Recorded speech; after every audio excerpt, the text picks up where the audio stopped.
Okay, I am going to go into one of my Canvas courses. I've set them all up very similar. So this intro should apply to all of the Canvas courses. So let's go ahead and click on there. Right now, I'm going to be using my financial accounting section 001. And so I want to just kind of show you what's going on. For all of my courses, I am using a Cengage product. I use this product because I want to try to save students as much money as I possibly can. You buy one code, you are supposed to have access to any class that has Cengage. So you pay once and you get all your textbooks. So you will find up here on the syllabus page, that's what everybody starts out at.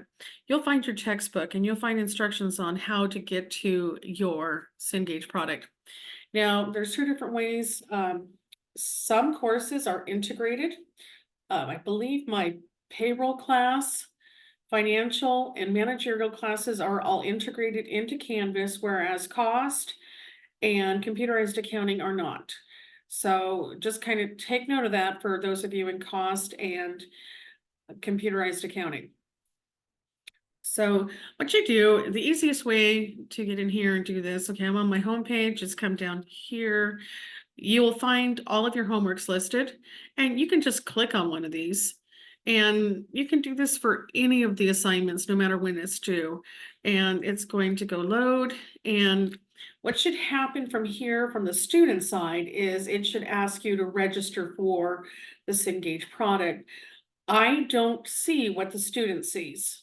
I'm going to tell you that right off the bat. I see something completely different. I see the instructor side. So if you are having problems, I suggest you contact or you ask another student, how did they register for the product?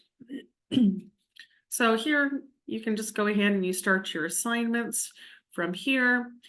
You can see all your assignments. They do have dates that they will open up and be ready for you.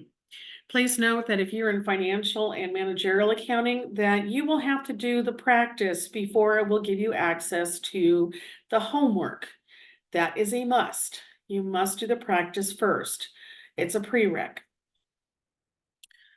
So you have the due dates, you have all your late, you have your due dates in here, you have your points in here, all of that neat stuff. So that's one of the ways you can find out what's happening with your homework. Another way is you can go up to your modules. Now in here, I'm going to have chapters, and in the chapters, you're going to have a page which has links, and that link is going to have, you'll have access to any videos that I create, as well as any Excel files that I create. So you're going to get instructions, you're going to get the chapter, you're going to get the PowerPoints, you're going to get my videos, and my Excel files. Those should help you. Now, this here you can't see, and basically all that is just a list of all your homeworks. That's me importing it into Canvas. I do have some frequently asked questions. Go ahead, you can check those out. I'm going to be very strict in business. If you do not get your assignments turned in on time, or if you do not do your job on time, there's a good likelihood you're not going to have that job for long. So let's just use this as practice. Another reason is I found that students who try to procrastinate end up not doing as well as those who stay with the course timeline. And I want to reward those students who do what they're supposed to do. So I'm not going to accept late work. It's just, it wouldn't happen in the real world, and so we're going to just not do that. I know some people may say, well, you have like 10 days to do your homework. You can get your homework done within that 10 days. It doesn't matter what's happening in your life. I'm going to tell you all, getting my bachelor's degree, I was a single mom. I stayed up late at night doing my homework. I've been there. I've had a full-time job, being a single mom, going to school. I've already done it. If I can do it, you can do it too. So don't try to, put that up there and think of it as a roadblock. It's not a roadblock. It's just another task you have to complete.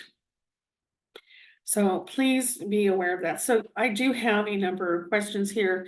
A lot of times I get students who ask me, what did I miss? I was absent.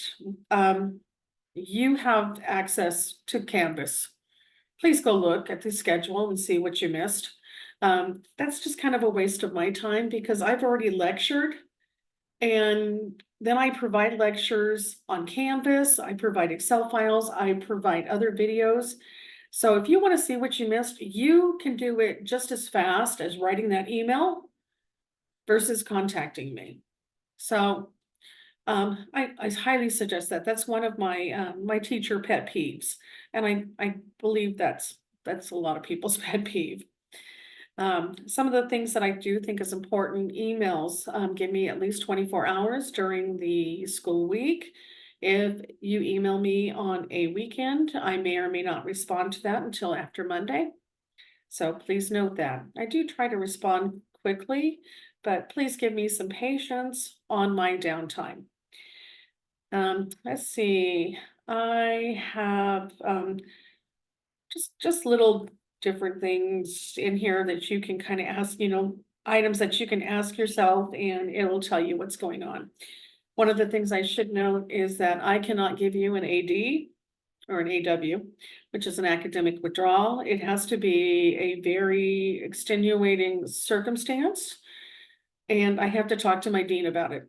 So that's not an option. If you need to withdraw from the class, you need to withdraw within the timeline. Then going into the incomplete, again, it has to be an extenuating circumstance. I just can't give them out willy-nilly. You have to have completed 75% of the course with a C or better. And that's a must. It's not a, well, let's see if we can get around it. No, it's a must. So I just kind of want you all to be aware of that. So you're going to be able to find up here, this tells you what's happening, assessments, course information. It gives you just some kind of fun info about what's happening in the course. Yeah, I like the little bubble people. So the links that you need to be a student. And eventually I started working on it. I am going to have a spreadsheet which details different types of certifications in accounting that you can obtain and the requirements to obtain those certifications. A lot of the requirements are money. I'm going to tell you that right off the bat. A lot of the requirements are also having at least a bachelor's degree. There are a few in there, and I'm going to be researching one come spring semester in reference to the certified management accountants. They have a new specialty certification for 2-year degrees, so associate degrees. And so I'm going to see what that's going to cost and whatnot, and what you have to do in order to get that. And please note, anytime you try to get these certifications, a lot of times they are going to cost quite a bit of money. However, just because the certifications cost quite a bit of money doesn't mean that becoming a member of that organization does. For example, there are a few of these organizations that I'm also a member of that it costs like $25 as a student. You get some great resources. So they usually offer students a discount. They also have scholarships that are out there if you are trying to obtain a 4-year accounting degree. So just kind of keep that in mind. So I'm going to eventually be placing that in here as soon as I finish that up because it's quite extensive. And so that's kind of what I wanted to show you all in reference to what's happening in the course and just a brief intro so you have an idea.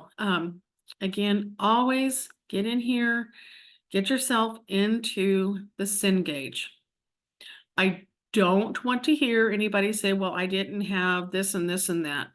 I had a student who contacted me a month before the course ended and they didn't have the money to buy the Cengage software package. And my comment was, why didn't you contact me? Because I know of some places that you can go where you might be able to get a scholarship. So don't let that slow you down. And if you do let it slow you down, you're not gonna end up passing the class because you won't be able to come back and make up all that homework. So please note, you do have a 10-day free trial period, and then after that, you will have to pay. The cost for Cengage now is cheaper if you buy it directly through the publisher versus getting it from some third party. From my understanding, you can register for your free trial period, and then at the free trial period, it will ask you to pay for it. So that may be another way to make sure that you get your code in there. And so those are kind of the things that I wanted to mention. Again, everybody's textbook is going to be listed up there. Your homeworks are going to be listed down here.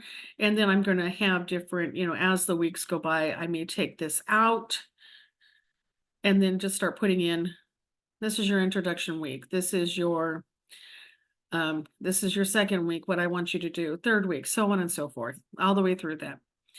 And don't forget, if you are looking for extracurricular activities, to join our student business club. I'm the advisor, and we have a lot of fun. We have a lot of things that are planned for spring semester. It's going to run through quickly because there's so much on my to-do box. Anyhow, so I hope to see you there. Just check out in the FAQs in reference to the business club, or you can email me as well. And so I'm looking forward to the spring semester.